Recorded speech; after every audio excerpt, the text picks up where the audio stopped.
এই যে চমৎকার যে ফুলটি দেখতে পাচ্ছেন, নাগলিঙ্গম, চমৎকার সুবাস। এই যে উদ্ভিদটি নাগলিঙ্গম উদ্ভিদ, এটি সাধারণত বাগানের শোভাবর্ধনকারী উদ্ভিদ হলেও এর ব্যাপক ব্যবহার রয়েছে। এই গাছের কাঠ বিভিন্ন আসবাবপত্র বা ইত্যাদি তৈরিতে ব্যবহৃত হয়। এই উদ্ভিদটির বিজ্ঞান ভিত্তিক নাম কৌরোপিটা গুয়ানেন্সিস, ডিসিটিডিএসি পরিবারভুক্ত একটি উদ্ভিদ। ইংরেজিতে যাকে বলে ক্যানন বল ট্রি বা বাংলায় হাতির জোলাপ।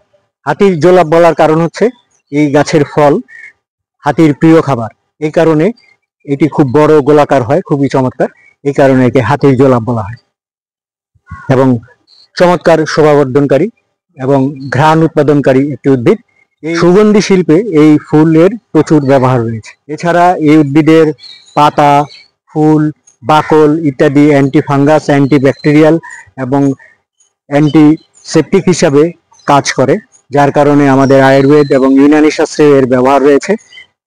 সাধারণত ত্বকের র্যাশ বা ত্বকের যাবতীয় সমস্যায় এই উদ্ভিদের পাতার রস ব্যবহার করা হয়। এছাড়া পেটের পীড়ায়ও এই উদ্ভিদের ব্যবহার রয়েছে। এটি ব্যবহারের পূর্বে অবশ্যই একজন ভেষজ চিকিৎসকের পরামর্শ নিয়ে নেবেন। ওকে, ধন্যবাদ সবাইকে।